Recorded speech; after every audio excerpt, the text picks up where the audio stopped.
Il vient dans ta vie. Il vient éclairer ta vie. Et c'est que la nuit n'est pas pardonnée. Les jours peuvent te donner. Tu peux répondre avec Jésus. Si le monde t'a refusé le mariage, si le monde t'a refusé l'évangélisation, Jésus peut te donner la valeur. Si la nuit tu n'as pas reçu, la nuit, les jours tu peux recevoir. J'aimerais parler à quelqu'un qui va répondre avec Dieu. Tu ne changeras pas de travail. Ça sera le même travail mais avec Jésus. Tu ne changeras pas de pays. Ça sera le même pays avec Jésus. Tu ne changeras pas de nation. Ça sera la même nation avec Jésus. Tu ne changeras pas de compagnie. Ça sera la même compagnie avec Jésus. Tu ne changeras pas de fiancé. Ça sera la même fiancée avec Jésus. Parce que Dieu, il ne change pas seulement. Dieu peut continuer avec l'équipe qui gagne. Dieu peut faire de nouvelles choses avec les anciennes choses. Alléluia. Amen. Est-ce que je peux te dire quelque chose? Est-ce que je peux te dire quelque chose? Amen. Vous savez que les poissons avaient avalé Jonas. Même poisson qui... Est-ce que vous savez Simon est fils de qui? Simon est fils de Jonas. C'est pour dire ceux qui ont englouti les Jonas, ceux qui ont englouti les premiers Jonas, ne peuvent pas engloutir les seconds Jonas. Ah, j'ai pensé que j'ai parlé à quelqu'un. Alléluia. J'ai pensé que j'ai parlé à quelqu'un. Qui est fils de Jonas? Ceux qui a tué les autres ne te tuera pas forcément. Ceux qui a détruit les autres ne te détruira pas forcément. Si les autres ont péché, si les autres ont laissé Dieu, toi tu ne laisseras pas Dieu. Tu es un fils de Jonas. Dieu ne change pas l'équipe qui gagne. Yes. Il y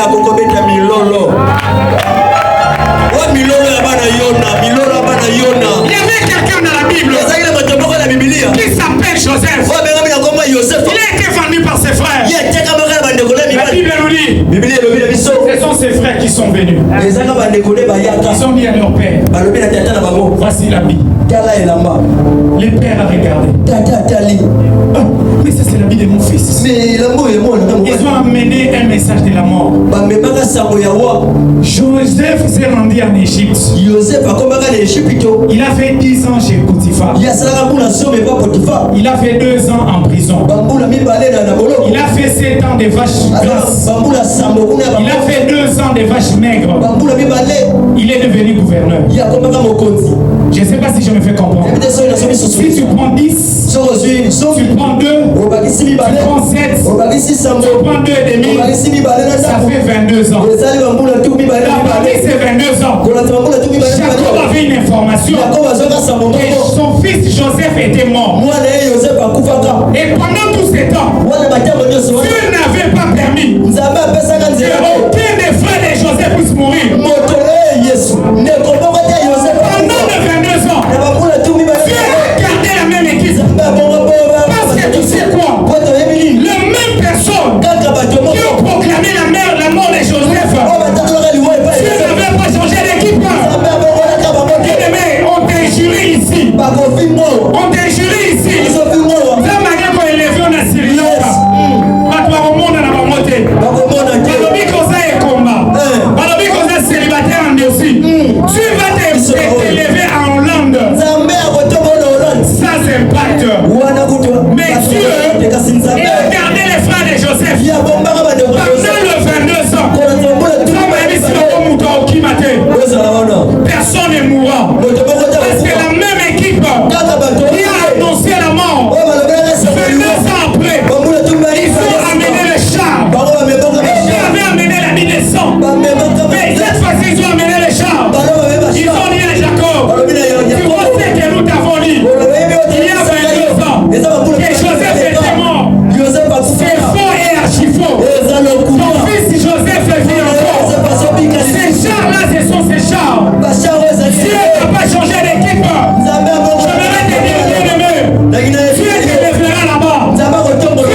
Même dans l'évangélisation, tu as besoin d'avancer en plein eau. Certains poissons ne sont pas sur les rivages. Tu dois entrer dans les larmes, dans la profondeur avec Dieu. Tu n'amènes pas les gens en Christ parce que tu es toujours superficiel. Tu sers Dieu comme tu veux. Tu pries comme tu veux.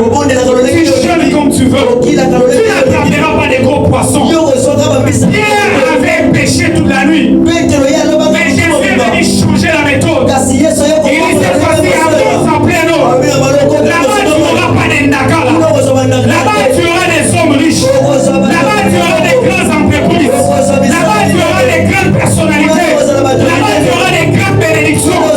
Certaines choses que Dieu veut faire dans ta vie. Ne demande pas une foi superficielle. Demande une forte consécration.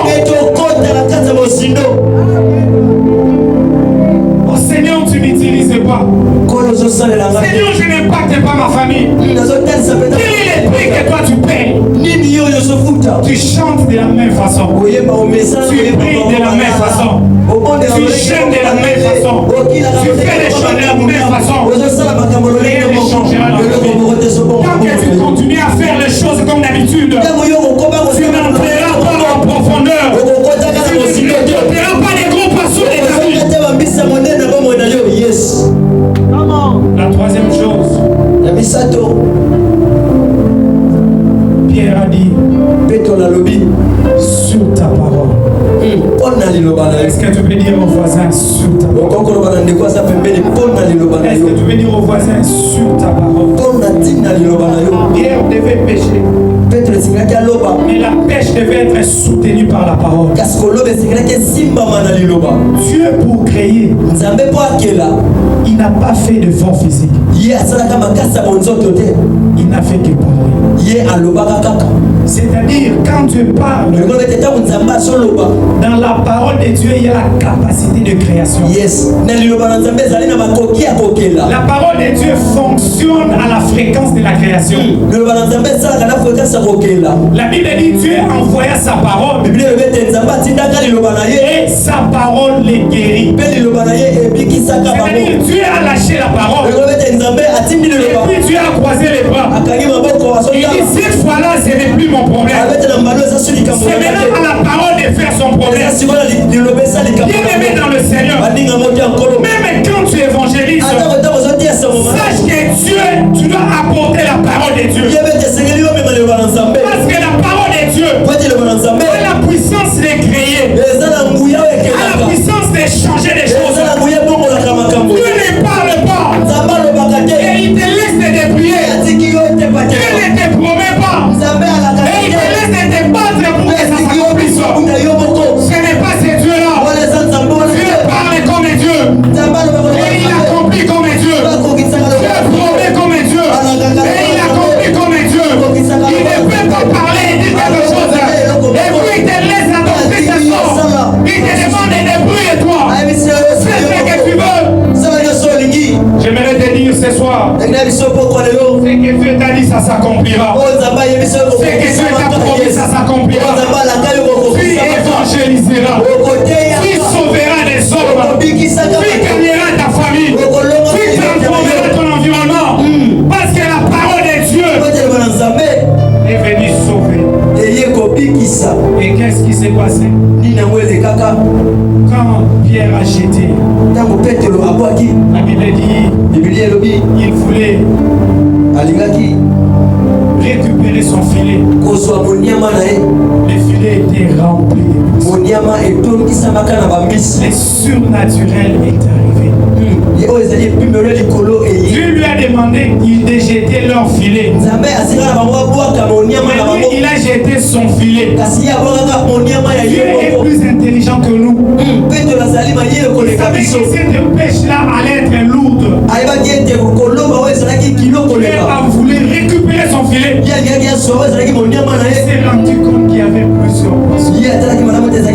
C'est le surnaturel dans l'évangélisation. Certaines personnes te te croiront en parlant. Et dans l'évangélisation, parfois il faut montrer la puissance de Dieu. Et cette soir, c'est une soirée de la puissance de Dieu. Je pensais que j'ai parlé à quelqu'un. Ce soir, c'est une soirée de la puissance de Dieu. Certaines personnes vont t'entendre. Certaines personnes vont comprendre l'évangélisation par la parole. Mais certaines personnes doivent voir. C'est pourquoi quand Jean-Baptiste a envoyé, allez demander à Jésus, est-ce que c'est lui ou bien on veut entendre quelqu'un? La Bible dit quand les disciples sont arrivés, Jésus est en train de guérir les malades. Jésus est en train de ressusciter les morts. Jésus est en train de purifier les lépreux. Et puis il s'est tourné vers les disciples.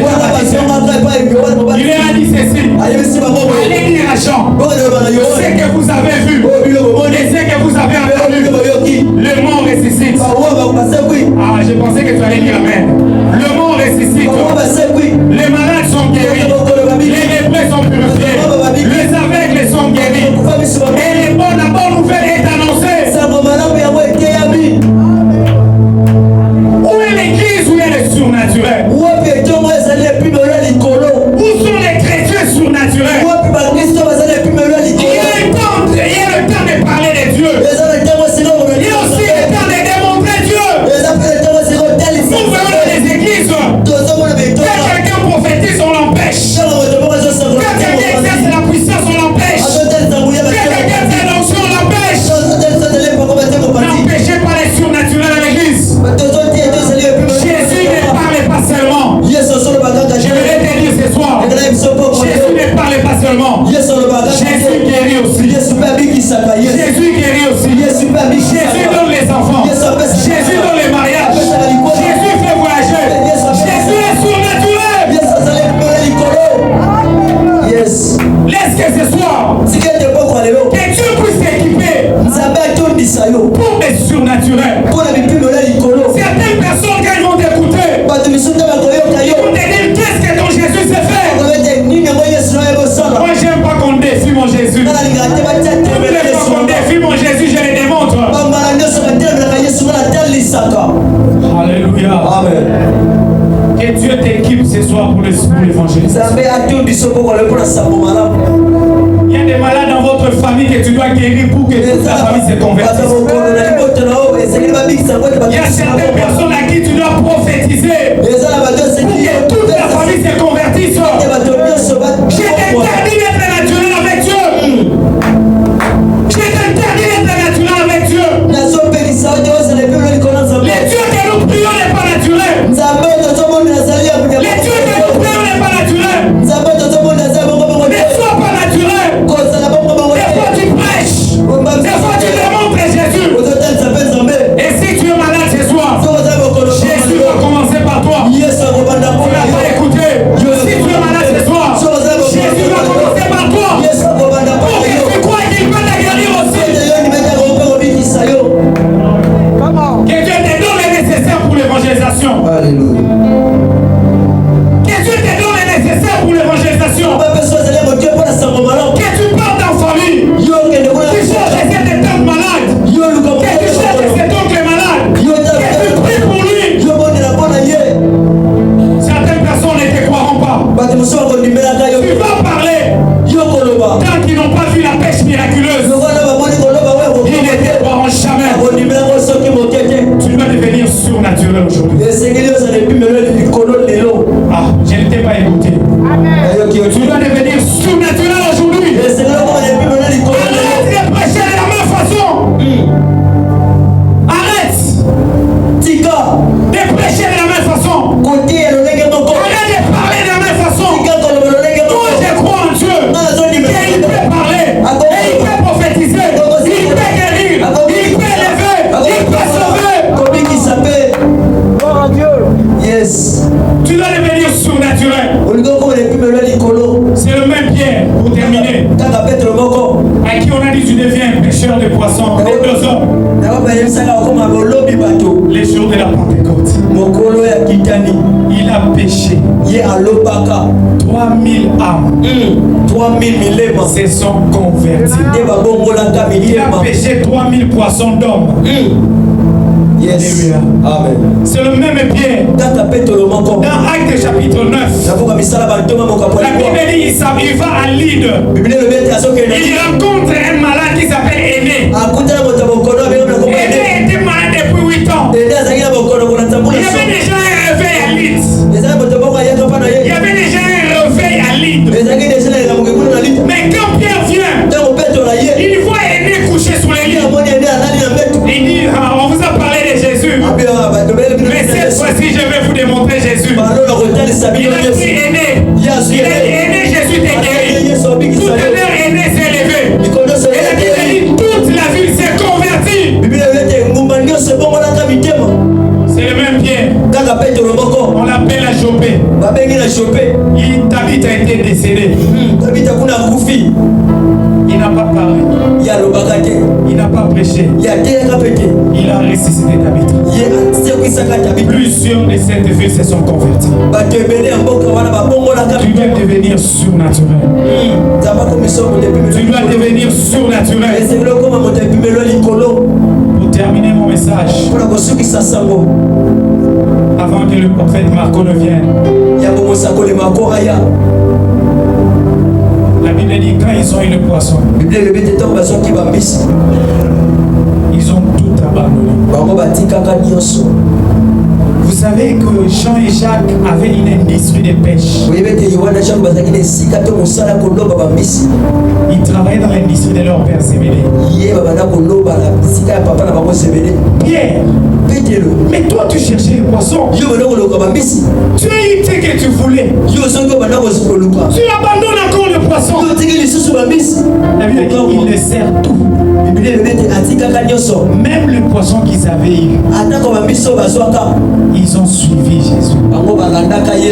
Quand Dieu va te bénir, quand Dieu va te donner l'onction, sois prêt à tout abandonner pour Jésus. Dieu a peur d'élever des gens qui prennent des choses pour lui. Dieu a peur d'élever des gens qui ne savent pas se séparer de la bénédiction. Est-ce que si Dieu te donne ce que tu veux ce soir, tu seras capable de laisser ça pour Dieu? Tu seras capable de dire, Seigneur, je suis devenu millionnaire. Merci, mais je vais en retraite de 10 semaines. Mais quand les gens te voient, ils te demandent, tu vas encore faire quoi à la montagne? Si Dieu te donne Isaac, sois prêt d'abandonner Isaac. Il y a des gens que Dieu ne veut pas bénir. Parce que quand Dieu les bénit, ils accrochent vers Isaac. Ils ne veulent pas sacrifier Isaac. Est-ce qu'on peut s'élever? Dieu va te changer. Est-ce qu'on peut mettre une atmosphère prophétique? Alléluia. Est-ce qu'on peut mettre une atmosphère surnaturelle? Dans l'évangélisation, tu as besoin d'être équipé. Dans l'évangélisation, tu as besoin de rester